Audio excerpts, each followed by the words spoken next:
Good evening friends.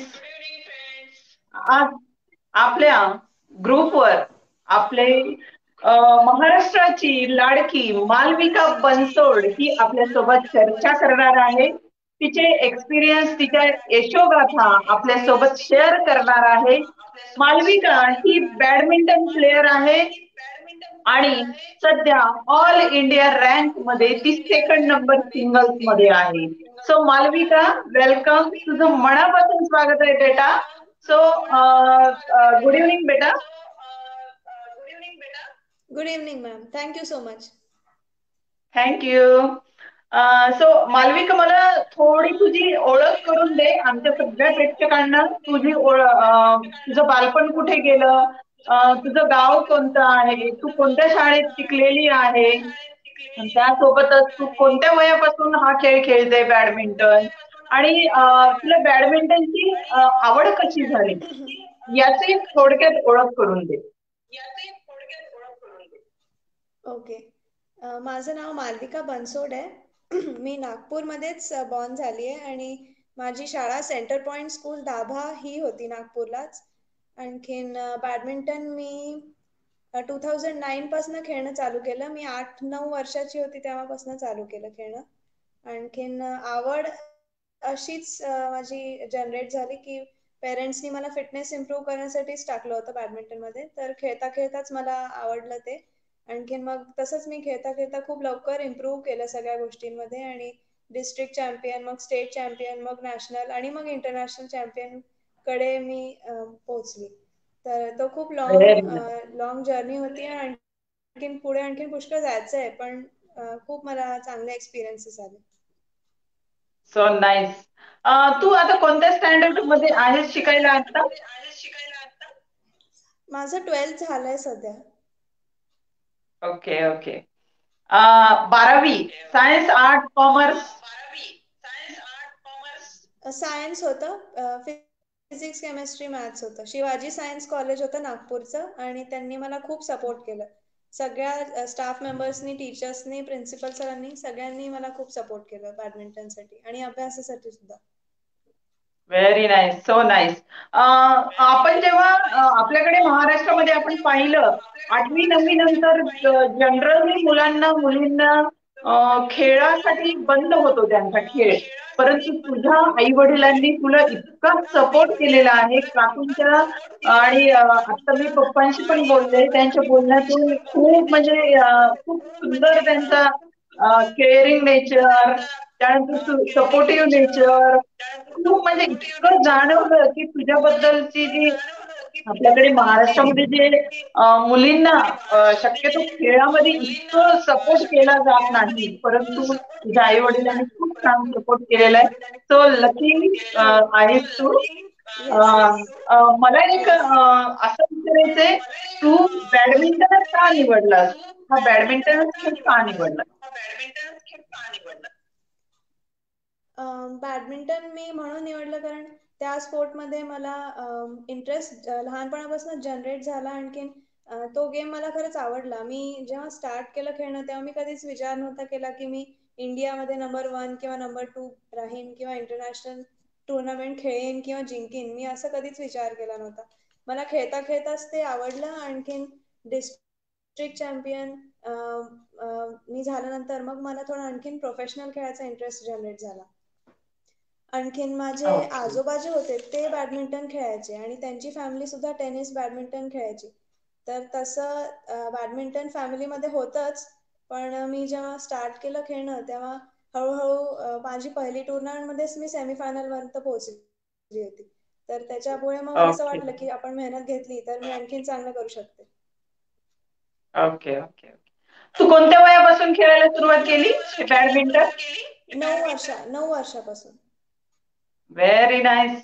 So 8-9 वर्षांच्या मुलांबाबत आपण खेळ हा विचारच करत नाहीत आपल्या महाराष्ट्रातील पालक. जेव्हा मुलं 14-15 वर्षांची होतात तेव्हा आपण त्यांचं करिअर किंवा त्यांच्या खेळाचा बाबत चॉईस या गोष्टींचा विचार पालक करतात. परंतु तुझ्या 9 वर्षापासून तू खेळते, सो खूप सुंदर. तू हा जो बॅडमिंटन खेळ निवडलेला आहेस त्यामागे तुझं प्रेरणास्थान कोण आहे की हा बॅडमिंटन तुला निवडावा वाटला? जसं आता समजा एखादं मला मी सायना नेहवालला पाहिलं तर मला बॅडमिंटन खेळावंसं वाटतं. तुझं प्रेरणास्थान कोणतं आहे? आता सध्या तुम्ही विचाराल तर माझा आयडल चायनाचा एक लेफ्ट हँडेड बॅडमिंटन प्लेअर आहे लिंडॅन म्हणून. तो माझा फेवरेट प्लेअर आहे कारण तो एक तर लेफ्ट हँडेड आहे, मी पण लेफ्ट हँडेड आहे आणि तो 2 वेळा ऑलिम्पिक गोल्ड मेडल जिंकलेला आहे आणि 5 वेळा वर्ल्ड चॅम्पियनशिप जिंकलेला आहे. तर तो वर्ल्डचा one of the best players अजूनपर्यंत समजला जातो, तर म्हणून तो माझा आयडल आहे. Very nice, so nice. आणि तुझी मी अचिव्हमेंट पाहिली. तू इतक्या कमी वयामध्ये एवढी मोठी अचिव्हमेंट मिळवलेली आहे. त्यामागे तुझं डिवोशन आणि तुझं सातत्य, सतत तू प्रॅक्टिस करणे, लेफ्ट हँडेड असून सुद्धा तू मागे नाही वळलेली. तो त्याबाबत काय सांगशील? की हे सातत्य आणि तुझं डिवोशन या गोष्टींमुळे तुला हे आतापर्यंतचं यश प्राप्त झालेलं आहे. तर त्या बाबतीत काय सांगशील की तुला घरच्यांचा कसा सपोर्ट होता, आई वडिलांचा, फॅमिलीचा, त्यानंतर तुझे स्कूल मधले तुझे टीचर्स असतील, तुझे फ्रेंड्स असतील, यांचा सपोर्ट कसा होता या डिवोशन आणि सातत्य मागे? माझ्या पेरेंट्सनी मला लहानपणापासून आणि आतापर्यंत पूर्ण सपोर्ट केलाय सगळ्या बाजूनी. आणखीन अ, मी जे काही आहे आज ते फक्त माझ्या पेरेंट्सच्या डेडिकेशन आणि हार्डवर्कमुळेच आहे. कारण त्यांनी पुष्कळ वेळा मला खूप कठीण परिस्थितींमध्ये पण मदत केलेली आहे. की आणखीन माझे जे स्कूलचे टीचर्स होते त्यांनी सुद्धा मला खूप हेल्प केलंय. आणि तसंच कॉलेजच्या टीचर्सनी सुद्धा. आणखीन प्रत्येक गोष्टीत आपल्याला जर इव्हन डिस्ट्रिक्ट चॅम्पियनशिप किंवा स्टेट चॅम्पियनशिप जिंकायची आहे तर खूप फोकस अँड डेडिकेशन लागतं. तर आणि येस. तेच डेडिकेशन आपल्याला नॅशनल इंटरनॅशनल लेवलवरती कंटिन्यू करावं लागतं, वाढवावं लागतं, तेव्हाच जाऊन आपल्याला तिकडे सक्सेस मिळतो. तर माझा फोकस आणि डेडिकेशन खूप होता की मी इवन दिवाळी दसरा पण त्याच्या दिवशी सुद्धा मी सुट्टी नाही घेतली. आणखीन बिलकुल जंक फूड मी खात नाही, माझं जे रुटीन आहे ते टू द पॉईंट फॉलो करते. आणि तसंच मेंटली फिजिकली इमोशनली खूप स्ट्रॉंग व्हावं लागतं. कारण हार जीत तर होतच राहते पण आपल्याला त्याच्याच बरोबर पुढे जायचं आहे. म्हणून ह्या सगळ्या गोष्टी करून आणखी माझ्या पेरेंट्सचा इमेन्स सपोर्ट होता मला. की खूप कठीण परिस्थितीमध्ये सुद्धा त्यांनी माझी साथ नाही सोडली, अभ्यासातही आणि गेममध्ये. म्हणूनच आणि माझ्या पूर्ण फॅमिलीनी पण मला खूप सपोर्ट केला, म्हणूनच मी इथपर्यंत पोहोचू शकले. So nice. खूप छान. आणि मुलींना घरच्यांचा सपोर्ट असेल ना तर नक्कीच मुली तुझ्यासारख्या अनेक मुली तयार होणार आहेत महाराष्ट्रामध्ये. तो इनडायरेक्टली मालविकाने हा पालकांना एक संदेश दिलेला आहे की आपण पण आपल्या मुलींना असं घडवायला सुरुवात करा. मालविका इतक्या कमी वयामध्ये इतकं मोठं यश तिने प्राप्त केलेलं आहे. ती 12th ची स्टुडंट आहे, 12वीची. आणि सो प्राऊड फील होतो की एका 17-18 वर्षाच्या मुलीने जवळपास 9 international, 7 international, 9 all India championship आणि ऑल इंडिया रँकिंग मध्ये सेकंड लेवल ती रँक मिळवते. तो प्राऊड, मालविका, खूप प्राऊड फील होतो तुझ्याबाबत. सो मला पुढचा असा प्रश्न विचारायचा आहे तुला की हा बॅडमिंटन खेळ आपण पाहतो की बॅडमिंटन लोकांना असं वाटतं की अरे खूप सोपा आहे हा बॅडमिंटन खेळ. ओके. दोन बॅट वापरायच्या आणि तो फूल असतो तो इकडून तिकडे टाकायचा. परंतु त्यात मी खूप टेक्निक्स असतात, त्यात खूप वेगवेगळे नियम असतात. तर तू सुरुवातीला जेव्हा पहिली स्पर्धा खेळायला पहिली सगळ्यात पहिली खेळलीस त्यावेळेस तू सराव कसा केलेला आहे आणि ती पहिली स्पर्धा कोणती तुझी सगळ्यात पहिली स्पर्धा? माझ्या लाईफची फर्स्ट टुर्नामेंट अंडर 10ची डिस्ट्रिक्ट टुर्नामेंट होती. आणखीन मी तेव्हा 9 वर्षाची होती. तर मी काही विशेष प्रॅक्टिस केली नव्हती कारण मी वीकमध्ये 3 डेज अ वीकच खेळायला जायची. आणखीन तेवढ्यात जेवढं 2 तास, एक दिवसात 2 तास, तर त्याच्यात जेवढी प्रॅक्टिस झाली त्याच्यातच मी टुर्नामेंट खेळली. आणखीन बाकीच्या मुली होत्या त्यांनी पुष्कळ म्हणजे ते माझ्यापेक्षा जास्तच प्रॅक्टिस करायचे, पण तरी मी त्यांना हरवून सेमीफायनल, माझ्या लाईफची पहिली टुर्नामेंटमध्येच सेमीफायनल खेळली. आणखीन ती सुद्धा खूप थोडक्याने हरली, म्हणजे ड्यूज करून हरली. तर त्याच्या आधी मला असं वाटलं की आपण जर एवढ्या कमी प्रॅक्टिसमध्ये इतकं चांगलं खेळतोय, तर मग थोडासा आणखीन एफर्ट टाकला, मेहनत केली की आपण पुढे जाऊ शकतो असं मला वाटलं. तर त्याच्यामुळे मग बाकी सगळ्या गोष्टी चालू झाल्या, म्हणजे फिटनेस आणि स्ट्रेचिंग, वॉर्मअप, स्ट्रेचिंग, फिटनेस, आणखीन बाकीचे माझी प्रॅक्टिस आवर्स वाढले, जास्त सिरियसली मी खेळायला लागली, तर तसं माझा प्रोग्रेस झाला. व्हेरी नाईस, सो नाईस बेटा. आपल्या बॅडमिंटन या खेळाकडे महाराष्ट्रातून कल कसा आहे मुलांचा मुलींचा, म्हणजे संख्या वाढत आहे की आधीच्या तुलनेमध्ये आता संख्या वाढते का बॅडमिंटनकडे येण्याची? हो, डेफिनेटली पूर्ण इंडियाभरात आणि पूर्ण महाराष्ट्रात पण बॅडमिंटनची पॉप्युलॅरिटी वाढतेच आहे. आणि महाराष्ट्र आधीपासूनच बॅडमिंटनचं पॉवर हाऊस होतं. तर आता आणखीन लोकांना ते आवडायला लागलंय, मुलांना आणखीन ते आणखीन इंटरेस्ट घेऊन ते त्यांचे पेरेंट्स, पूर्ण फॅमिली, कोचेस आणखीन सगळे चांगल्याने वर्क करतात आहे. आणखीन बॅडमिंटनची पॉप्युलॅरिटी पण वाढते, टुर्नामेंट्सही जास्त होतात आजकाल. तर इन जनरल बॅडमिंटन वाढतच आहे महाराष्ट्रात. Yes, nice. सो खूप सुंदर सांगतेस तू. मालविका, मला तुझ्याबद्दल इतकं प्राऊड होतोय की एवढ्या लहान वयामध्ये मुलीने इतकं मोठं यश प्राप्त करणे. तर तू जेव्हा वेगवेगळ्या स्पर्धांना जात होतीस लहान, तू म्हणते की 9 वर्षाचं असल्यापासून तू खेळते, तर तेव्हापासून तुझ्या खर्चिक किंवा वेगवेगळ्या ठिकाणी स्पर्धांसाठी जाण्याबाबतचा आई वडिलांचा किंवा घरच्यांचा कल कसा होता? की एक मुलगी आहे आणि तिला आपण इतक्या लांब घेऊन जायचं स्पर्धांसाठी, तर याकडे पाहण्याचा कल कसा होता?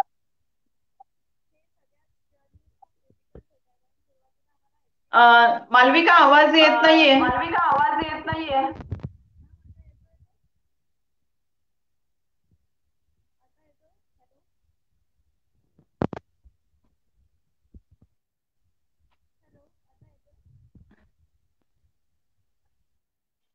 1 सेकंड. येत नाहीये आवाज.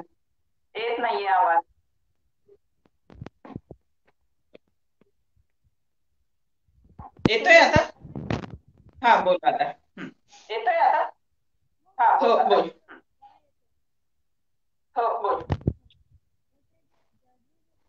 येत नाहीये आवाज बेटा. हेडफोन असेल तर यूज कर.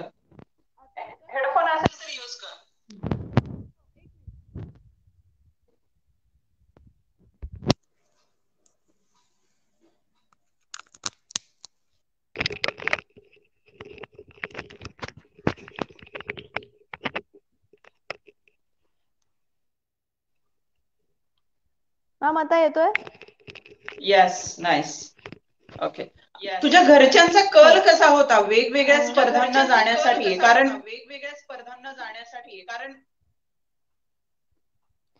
मॅम, ते जर्नीज सगळ्या खूप वेगवेगळ्या होत्या, आणि सुरुवातीचे सगळे जर्नीज आणि आत्ताही खूप डिफिकल्ट होतं सगळं, कारण आम्हाला एक्सपिरियन्स नव्हता की कसं सुरुवात करायचं, कसं पोचायचं. म्हणजे तसं आम्ही प्लॅन सगळं करून ठेवायचो, पण प्रत्येक ठिकाणी, नवीन ठिकाणी जाऊन मग प्रॅक्टिस सेशनला जायचं तिथे नवीन स्टेडियममध्ये. मग तिकडे कंडिशन्सला यूज टू व्हायचं. मग नेक्स्ट 1-2 दिवसानंतर टुर्नामेंट चालू होते. तर सगळ्याच नवीन शहरात, नवीन ठिकाणी जाऊन प्रत्येक वेळेलाच मला खूप वेगवेगळे एक्सपिरियन्सेस आले. आणि येस, तसंच आम्ही जसं स्टेटमध्ये सुरुवातीला स्टार्ट केलं, पुण्याला माझी फर्स्ट स्टेट टुर्नामेंट आयुष्यातली मी खेळली. तर तिथेही मी चांगली येस. खेळली, क्वार्टर फायनल पर्यंत पोहोचले मी. तर तिथून मग माझी स्टार्ट झाली. आणखीन मग औरंगाबाद, नाशिक, कराड, मुंबई इकडे सगळ्याकडे आम्ही फिरलो. आणखीन मग नंतर जेव्हा ऑल इंडिया टुर्नामेंटसाठी गेलो, तेव्हा आणखीन लांब प्रवास असायचा, कारण कधी साऊथमध्ये, तर कधी आसाममध्ये, तर कधी दिल्लीला आहे, जम्मूला आहे, की गुजरातमध्ये, राजस्थानमध्ये. तर पूर्ण पण इंडियाभर आई आम्हाला फिरण्याचा वडिलांनी खूप त्यावेळेस कशी भूमिका घेतली की अरे इतक्या लांब जायचं खूप असतं का त्यांनी प्रॅक्टिसला, एवढ्या सगळंच. मोठ्या हो, स्पर्धा? हो, हो, हो. हो, तर प्रत्येक ठिकाणी माझे आई वडील किंवा आई किंवा वडील कोणीतरी नेहमीच माझ्याबरोबर असायचं. आणखीन माझं खाण्यापिण्याचं सगळं लक्ष त्यांनीच घेतलं पूर्ण सगळ्या टूर्सवरती. आणखीन त्यांनी प्रत्येक टुर्नामेंटमध्ये मला सपोर्ट केला. अशी एकही टुर्नामेंट झाली नाही जिकडे मी एकटी गेली. Except for me team India बरोबर जेव्हा जायची तेव्हा फक्त मी ते नसायचे. पण बाकी वेळेस प्रत्येक टुर्नामेंटमध्ये ते होते. Very nice. आणखीन खूप कठीण असतं बाहेर जाऊन खेळणं, पण त्यांनी मला प्रत्येक स्थितीत येस. सपोर्ट केला. येस, बरोबर आहे. कारण मी पण एक प्लेयर आहे. मी पाहते की आपण जेव्हा बाहेर राज्यामध्ये किंवा एखाद्या जिल्ह्यामध्ये जातो, तेव्हा सगळ्या बेसिक गोष्टींपासून इतक्या अडचणी येतात ना, खूप अडचणी येतात. तर हो त्यावेळेस हो खरंच जी आहे आपल्या खरंच आहे. घरच्यांचा सपोर्ट असतो ना, तो खूप महत्वाचा असतो. हो त्यामुळे आपला जो हो परफॉर्मन्स जसं खेळातला असतो, खूप तो खूप आपला सुंदर हो होतो. हो हो हो हा हा तेच मी पाहिलंय की हा आपल्याला बोल. इमोशनल सपोर्ट जर आपल्या जवळच्या लोकांचा असला तर मॅच मध्ये बाकी गोष्टींचं टेन्शन नाही राहत. नाही तर आपण एकटं गेलो की बाकी गोष्टींचं पुष्कळ टेन्शन येतं. तर येस. आई वडिलांनी सगळ्या बाकीच्या गोष्टी इतक्या चांगल्याने मॅनेज केल्या की मी पूर्ण आपला फोकस मॅच मध्येच ठेवू शकली. व्हेरी नाईस, व्हेरी नाईस बेटा. खूप लक्की आहेस तू. आई हो वडील खूप सुंदर मिळालेत तुला. तुला बहीण भाऊ दुसरे आहेत का? थँक्यू. किती बहीण भाऊ आहेत तुम्ही? नाही मी नाही नाही मला बहीण भाऊ नाही. Okay okay. मला पुढचा असा प्रश्न विचारायचा तुला, की पालकांचा तर पूर्ण सपोर्ट आहे. तू लहानपणापासून आई वडिलांचा खूप सपोर्ट आहे म्हणते. ओके. तर पालकांना तू काय सांगशील, की माझ्यासारख्या आई वडिलांचा तुम्ही आदर्श घ्यायला पाहिजे, काय सांगशील? नाही मी असं नाही सांगणार कारण प्रत्येकच पेरेंट आपल्या मुलाचं बेस्ट व्हावं असाच इच्छा करतो. आणखीन ते सगळेच पेरेंट्स आपल्या मुलांचं चांगलं व्हावं ह्याच्यासाठी काम करत असतात. तर ते त्यांना काही वेगळ्यांनी सांगण्याची गरज नाहीये. ते सगळेच नेहमीच हीच इच्छा करतात की आपलाच मुलगा सगळ्यात चांगला करावा. आणखीन ते त्याला सपोर्टही करतात. त्यांना जसं जमतं तसं सपोर्ट करतात. काही लोकांना जमतं काही येस. लोकांना नाही जमत. पण सपोर्ट तर प्रत्येक पेरेंट करतोच की माझा मुलगा किंवा मुलगी चांगलं खेळावी. Yes, absolutely Malvika. परंतु आपल्या महाराष्ट्रातली खेळाची परिस्थिती जर पाहिली तर आई वडील किंवा पालक इतका सपोर्ट करत नाही. आता जरी संख्या वरचेवर वाढत असेल तरीही त्या प्रमाणामध्ये खेळाडू बनण्याची जी संख्या आहे तेवढी नाहीये. त्यामुळे पालकांचा खूप मोठा सपोर्टची भूमिका येते. मग ती आता सांगितल्याप्रमाणे मालविकाने की मानसिक सपोर्ट हा खूप महत्वाचा असतो. जसं आई वडिलांनी हिच्या मालविकाच्या खाण्यापासून आणि बेसिक गोष्टींपासून तिची काळजी घेतली, तर या गोष्टींची काळजी घेणे आई वडिलांनी हे खूप गरजेचं आहे. आणि हा जो संदेश देते मालविका इनडायरेक्टली की आई वडिलांनी हा असा सपोर्ट देणे खूप गरजेचं आहे, तरच मालविकासारखे अनेक खेळाडू आपल्या महाराष्ट्राच्या मातीतून नक्कीच घडतील. सो प्राऊड फील होतोय तुझ्या बाबत मालविका. विशेष म्हणजे तुझ्या आई थँक्यू. वडिलांबाबत की तुझ्या इतक्या बेसिक गोष्टींची त्यांनी काळजी घेतली. So nice family. मालविका, मला पुढचा असा प्रश्न थँक्यू. तुला विचारायचा आहे. तू पहिली स्पर्धा तर सांगितले, तर सगळ्यात मोठं पहिलं यश कोणतं, की आणि तो अनुभव काय, की तो अनुभव तू कधीच विसरू शकत नाहीयेस, तो पहिला यश आणि पहिला अनुभव आमच्याशी शेअर कर. माझी पहिली मोठी टुर्नामेंट जी मी जिंकली होती ती होती 2018 मध्ये एशियन स्कूल गेम्स चॅम्पियनशिप्स होती अंडर 19 ची. आणखीन ती माझ्यासाठी खूप स्पेशल आहे कारण ती माझ्या होमटाऊन नागपूरमध्येच होत होती. आणखीन नागपूरच्या पुष्कळ स्कूल्सची मुलं पण आली होती मॅच बघायला. तर मला पुष्कळ क्राऊड सपोर्ट पण होता. आणखीन ती माझी फर्स्ट इंटरनॅशनल टुर्नामेंटची चॅम्पियनशिप होती. गोल्ड मेडल चॅम्पियनशिप होती. आणखीन त्याच्यात मी खूप चांगली खेळली. सुरुवातीपासूनच सगळ्यांना खूप चांगल्याने मी हरवून फायनलला पोहोचली आणि फायनली खूप चांगली स्ट्रेट गेम्स मध्ये जिंकली. तर ती माझ्यासाठी खूप स्पेशल टुर्नामेंट नेहमीच राहील. Yes, absolutely. आणि ते जे पहिलं यश असतं आणि ते स्पेशल यश असतं ते आपण कधीच विसरू शकत नाही. तो जो एक्सपिरियन्स असतो तो हो. अजून आपण आठवला तर आणखीन आपल्याला जास्तीत जास्त आनंद होतो आणि त्या आनंदामध्ये हो. सतत आपलं मन रममाण करायचं तर आपल्याला पुढच्या कामासाठी आणखीन ऊर्जा निर्माण होते. सो त्या आनंदाला तू सतत म्हणजे तुला आदरणा मिळत जाईल. मला हो. आणखीन ती मालविका, हा टुर्नामेंट जो बॅडमिंटन, आणखीन बोल. हां. हां, ती टुर्नामेंट माझ्यासाठी स्पेशल आणखीन म्हणून होती कारण मी पहिली इंडियन होती ती टुर्नामेंट जिंकायला. कारण ह्याच्या आधी कोणत्याच भारतीय मुलांनी किंवा मुलींनी ती टुर्नामेंट जिंकली नव्हती. तर ती अशी टुर्नामेंट माझ्या होमटाउनमध्ये असताना जिंकणं म्हणजे खूप माझ्यासाठी खूप मोठी गोष्ट होती. Yes, nice. सो खूप सुंदर सांगतेस तू. मालविका, मला पुढचा प्रश्न विचारायचा आहे. तू वेगवेगळ्या स्टेटमध्ये जाते, वेगवेगळ्या देशांमध्ये खेळायला जाते टुर्नामेंट खेळण्यासाठी. सो सिंगल साठी तू इतकी मोठी पोझिशन सध्या प्राप्त केलेली आहेस. सिंगल रँक मध्ये सेकंड रँक तू आहेस. सो या सगळा अनुभव, या सगळ्यातून तू अगोदरची मालविका आणि आता नंतरची इंटरनॅशनल मध्ये तू जेव्हा प्रोफेशनल इंटरनॅशनल मध्ये तू उतरलीस, या दोन्ही मधलं तुला फरक काय जाणवतो तुझ्या राहणीमानामध्ये, दैनंदिन जे खाण्यापिण्याच्या पद्धती असतील, त्या उठण्या झोपण्याच्या पद्धती असतील, या सगळ्या गोष्टींमध्ये तुला काय फरक जाणवतो? ह्या सगळ्या इंटरनॅशनल टुर्नामेंट्स किंवा रादर डोमेस्टिक टुर्नामेंट्स खेळण्याच्या आधी सुद्धा मला काही विशेष एक्सपिरियन्स नव्हता की बाहेर जाऊन आपण कसं मॅनेज करायचं, कसं प्रॅक्टिसला कसं यूज टू व्हायचं त्या कंडिशन्सना, कोर्टला. पुष्कळ वेळा हॉल फास्ट असतो, स्लो असतो, शटल वेगवेगळे असतात. तर त्या सगळ्यांना मॅनेज करणं. मग देशाबाहेर गेलं तर कधी खूप थंड असतं, कधी खूप ह्युमिड असतं. तर ते सगळे कसं आपण त्याला अडजस्ट व्हायचं लवकरात लवकर आणि आपल्या टुर्नामेंटमध्ये कसं फोकस करायचं ते मला आलं.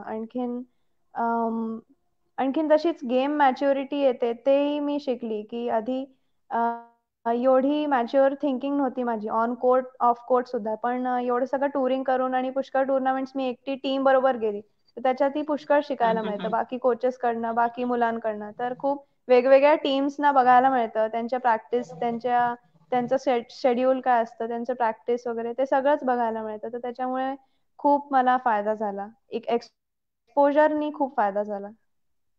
Okay, okay. म्हणजे तुझं एक व्यक्तिमत्व तयार झालेलं, स्वतःलाच तुला जाणवत हो. असेल की माझं हो. व्यक्तिमत्व आता बहरत आहे स्वतःलाच. सो हो. आणि हे व्यक्तिमत्वाची जाणीव आपल्याला तेव्हा होते जेव्हा तुम्ही स्वतःचं ऑब्झर्वेशन करता, पहिली गोष्ट. आणि ते ऑब्झर्वेशन राईट. करण्यासाठी राईट. तुम्हाला मेडिटेशन करणे खूप गरजेचं आहे. सो तू हे ऑब्झर्वेशन करते. हो. सो हो. थँक्स. हे ऑब्झर्वेशन खरंच प्रत्येकाने करणे खूप गरजेचं आहे. आणि हे ऑब्झर्वेशन केल्यानंतरच तुम्हाला यशाची किंमत कळते. हो. खरं आहे ना? येस. मालविका, मला हो, पुढचा असा एकदम प्रश्न खरं आहे. विचारायचा आहे तुला. येस. सो मालविका, मला पुढचा असा प्रश्न विचारायचा आहे तुला. अ, तू अ, जेव्हा बाहेरच्या देशामध्ये जाते, ओके, आपले महाराष्ट्रीयन किंवा भारतीय खेळाडू आणि बाहेरच्या देशातील खेळाडू यांच्या प्रॅक्टिसमध्ये, खाण्यापिण्याच्या पद्धतीमध्ये आणि राहणीमानाच्या पद्धतीमध्ये आणि विचार करण्याच्या पद्धतीमध्ये काय फरक जाणवतो की ज्यामुळे भारतातले खेळाडू मागे पडतात आणि इतर देशातील खेळाडू हे पुढे जात आहेत? काय जाणवतो तुला फरक? तसा बेसिक फरक बाकीच्या कंट्रीजमध्ये आणि आपल्या ह्याच्यात आहे की त्यांची जी जेनेटिक फिजिकल अबिलिटी आहे की जे युरोपियन्स असतात ते खूप टॉल आणि वेल बिल्ट असतात. तसंच एशियन कंट्रीजमध्ये चायना किंवा जपान किंवा त्या साईडचे जे प्लेयर्स असतात ते आणखीन फिजिकली स्ट्रॉंग असतात. तर त्यांना मॅच करणं थोडंसं कठीण होतं. म्हणून आपल्याला आपल्या प्लेयर्सकडनं थोडी जास्त मेहनत करून घ्यावी लागते. म्हणून कारण त्यांचं फिजिकल स्ट्रेंथ मॅचअप नाही होऊ शकत. आणखीन पुष्कळ ठिकाणी फॉरेन कंट्रीजमध्ये थोडे आणखीन ॲडव्हान्स त्यांच्याकडे कोचिंग टेक्निक्स असतात किंवा आणखीन इन्फ्रास्ट्रक्चर खूप जास्त ॲडव्हान्स लेवलचं असतं. म्हणून काही प्लेयर्स मागे होऊ शकतात आपल्याकडले. तो मला असं वाटतं मेन प्रॉब्लेम आहे. पण तरी आजकाल इतक्या अकॅडमीज आलेल्या आहेत आणि इतकं वर्ल्ड लेवल इन्फ्रास्ट्रक्चर इंडियामध्ये सुद्धा आलंय, तर त्याच्यानी आपल्या प्लेयर्सची डेफिनेटली खूप मदत झालेली आहे. पण मला असं वाटतं की फिजिकल ज्या अबिलिटीज आहेत त्याच्याचमुळे थोडा त्रास होतो. येस. आपल्या फिजिकल चा जास्त इफेक्ट आपल्या नैसर्गिक वातावरणाचा जास्त होतो असं मला थोडस हो, जाणवतं. बरोबर आहे. हां, बरोबर आहे ना? बरोबर आहे. हां. हा, आपला भारत जो देश आहे हा उष्ण कटिबंधात येतो आणि आपल्याकडचं वातावरण थोडं वेगळं आहे आणि आपण अचानक तुम्ही जेव्हा दुसऱ्या देशामध्ये किंवा दुसऱ्या राज्यात जाता त्यावेळेस तिथलं क्लायमेट वेगळं चेंज होतं, त्यामुळे थोडंसं फिजिकवर खूप इफेक्ट होतो, त्यामुळे थोडं परफॉर्मन्सवर सुद्धा इफेक्ट होत असणार. तर ते यावर तू काय तोडगा काढतेस, तू यावर तोडगा कसा काढतेस, कारण तू इतक्या इंटरनॅशनल खेळलेली आहेस. तर प्रत्येक प्लेयरशी किंवा प्रत्येक प्लेयरच्या पॉझिटिव्ह पॉईंट्सला सोडून आपल्याला खेळावं लागतं. तर सपोज कोणता प्लेयर खूप उंच आहे आणि खूप वेल बिल्ट आहे, जसं युरोपचे पुष्कळ काय सगळ्याच मुली खूप उंच असतात एशियन मुलींपेक्षा, तर त्याच्यासाठी थोडा वेगळ्या प्रकारचा गेम खेळावा लागतो. आणि मग एशियन मुली आपल्यापेक्षा थोड्याशा आणखीन हाईटमध्ये जरी कंपॅरिझन त्यांचं असलं तरी थोड्याशा आणखीन फिजिकली आणखीन थोडा स्ट्रॉंग असतात. त्यांचं स्पीड म्हणा किंवा पॉवर म्हणा थोडी जास्त असते, तर त्यांच्यासाठी वेगळ्या टाईपचा गेम असतो. तर असं प्रत्येक अपोनंटचे पॉझिटिव्ह आणि नेगेटिव्ह बघून आपण जर खेळलो तर बाहेर फायदा होईल. Very good. खूप छान, खूप सुंदर सांगतेस तू. मालविका, मला सांग, तुझं सगळ्यात मोठं प्रेरणास्थान कोणतं आहे की ज्यामुळे तुला प्रत्येक मॅच मध्ये खूप प्रेरणा मिळते की मला ही मॅच पुढे न्यायची आहे, मला पुढे गेम न्यायचा आहे, ही प्रेरणा कुठून मिळते सर्वात जास्त? सगळ्यात मोठी प्रेरणा मला माझ्या पेरेंट्सकडनंच मिळते. आणखीन कारण मी त्यांचं हार्डवर्क बघते की ते माझ्यासाठी किती मेहनत करतात सगळ्याच बाजूंनी. आणखीन नेक्स्ट मला जो प्रेरणास्थान मिळतो तो आहे शिवाजी महाराज. कारण मी त्यांना जेव्हा बघते व्हेरी तेव्हा नाईस. असं वाटतं की त्यांनी जर एवढ्या कमी सैन्यातून इतकं मोठं राज्य घडवलं, तर आपल्याकडे जेव्हा एवढं सगळं आहे तेव्हा आपण तर मॅच तर जिंकूच शकतो असं मला वाटतं. Good, good. आणि महाराष्ट्राच्या मातीतून आपले शिवाजी महाराजांचा जो आदर्श घेते मालविका, सो प्राऊड फील होतोय की शिवाजी थँक्यू. महाराजांसारखं आपण आपलं स्वतःच स्वराज्य निर्माण करायला पाहिजे आणि अगदी बरोबर. मालविकाने ते तयार करत आहे. तिची जी रँकिंग तिने महाराष्ट्रात बनवलेली आहे, तर त्यानुसार ती त्या पावलावर पाऊल ठेवत आहे महाराजांच्या. So proud. शिवाजी महाराज, तू शिवाजी महाराजांचा आदर्श घेतेस. खूप छान. मला आतापर्यंत इतके हो. खेळाडू भेटले, परंतु तू जे सांगितलंस ना त्यामुळे मला खरंच खूप आनंद झाला. सो नाईस बेटा. अं, येस. थँक्यू. मालविका, मला तुझ्या यशाबद्दल खूप म्हणजे खूपच प्राऊड फील होतोय. मला पुढचा एक प्रश्न असा विचारायचा आहे, तुझं नेक्स्ट टार्गेट काय आहे? माझं द नेक्स्ट टार्गेट तेच राहील की मी इंडिया नंबर 2 आहे सध्या, तर माझं टार्गेट हे आहे की मी लवकरात लवकर इंडिया नंबर 1 बनेन सिनियरमध्ये. आणखीन वर्ल्डमध्ये माझं 162 रँकिंग आहे सध्या, तर लवकरात लवकर 150 आणि 100 आणि मग 50 ह्याच्यात ब्रेक इन मी लवकरात लवकर करेन, हे माझं टार्गेट राहील. आणि ते करण्यासाठी माझे जे कोच आहे संजय मिश्रा सर, ते रायपूरला माझी हम्म, कोचिंग घेतात. आणखीन ते ज्युनियर चीफ नॅशनल कोच आहेत, तर ते माझी खूप हम्म. चांगल्याने त्याच्यासाठी तयारी करून घेतात, माझ्यावरती खूप मेहनत करतात. आणखीन ते मला हेल्प करतात आहे ते towards achieving the goal. Very nice, so nice. तुझं कोच कोण आहेत आता सध्या? मिस्टर संजय मिश्रा, ते रायपूरलाच असतात. Okay, okay. मालविका बाबत सांगायचं म्हणजे तिच्या इतक्या बिझी शेड्यूल मधून तिला मी आज 35-40 मिनिट्स मी तिला मागितले आणि ती दिलेली आहे. सो थँक्यू बेटा. तू इतके बिझी, कारण ती इतकी thank you devoted so much. Player आहे. खूप डिवोटेड आहे. सो एक एक मिनिटांचा ती हिशोब करून पूर्ण दिवसातून एवढा छान प्रॅक्टिस साठी चालू आहे तिचं सेशन. खूप सुंदर. मालविका, मला असं विचारायचंय तुला, तू जे बॅडमिंटन साठी प्लेयर साठी तुझं कॉन्सन्ट्रेशन वाढवणे, त्यासोबतच तुझा थ्रो हा एकदम पॉवरफुल व्हायला पाहिजे, त्यासाठी तुझं माइंड कॉन्सन्ट्रेशन, यासाठी तू मानसिक व्यायाम काय करते? वैचारिक आणि मानसिक या दोनचा व्यायाम काय करतेस तू? मेंटल स्ट्रेंथनिंगसाठी मला असं वाटतं मेडिटेशन बेस्ट आहे, कारण ते आपण सेल्फ इंट्रोस्पेक्ट पण करू शकतो की आपल्या चुका कुठे होतात आहे, आपण कुठे चांगलो आहे आणखी चांगले आहोत. आणखीन आपल्या सगळ्या पॉझिटिव्ह नेगेटिव्हचा जी समरी आहे ती आपण मेडिटेशन मध्ये करू शकतो. आणखीन आपल्याला पुढे काय यस. करायचं आहे, आपल्याला काय इम्प्रूव्ह करायचं आहे, हे सगळं आपण मेडिटेशन मध्ये शांतपणे विचार करू शकतो. तर त्याच्यामुळे मला वाटतं मेडिटेशन जे आहे ते बेस्ट आहे आपला फोकस इम्प्रूव्ह करण्यासाठी. ओके. आणि वैचारिक साठी बुक्स वगैरे काही वाचते का तू? तुला आवड आहे का वाचनाची, किंवा खेळ सोडून इतर कोणती आवड आहे मला तुला? हा मला रीडिंगची खूप आवड आहे. म्हणजे गेम नंतर तर मी रीडिंगलाच माझी बेस्ट हॉबी सांगेन, कारण मला कोणताही मॅगझिन, पुस्तक, न्यूजपेपर, जर्नल मला काहीही वाचायला आवडतं. इवन एअरप्लेन मध्ये जे मॅगझिन्स मिळतात ते सुद्धा मला वाचायला मजा वाटते. तर नॉवेल्स व्हेरी पासनं नाईस. तर कोणता जर सायंटिफिक पेपर असेल तो सुद्धा मला वाचायला खूप आवडतं. आणि ह्याच्याचमुळे मला 10th मध्ये आणि 12th मध्ये खूप चांगले मार्क्स मिळाले. ते 10th मध्ये 92% आणि 12th मध्ये 92%. दोन्ही ह्याच्यात मला माय खूप छान गॉड, मार्क्स मिळाले. एवढा खेळ हो. सांभाळून तू या सगळे एवढे मार्क्स मिळवलेस? हो. So nice. आमचे केतन सर आहेत. केतन सर आमचे, माझे गुरु, आमच्या सर्वांचे गुरु, मेंटॉर, मार्गदर्शक, सर्व ते म्हणतात, त्यांचं एक वाक्य आहे, आपण व्यक्तीचं एक व्यक्तिमत्व घडतं आपल्या आजूबाजूला आपण कोणाच्या संपर्कात राहतो, आणि दुसरं म्हणजे आपण कोणती हो. पुस्तके वाचतो. या दोन गोष्टींवर अगदी व्यक्तिमत्व बरोबर. हा. घडतं, आणि मला ते तुझ्यात दिसत आहे मालविका. So nice. खूप छान वाटत आहे मला की तू आमच्यातलीच आहेस.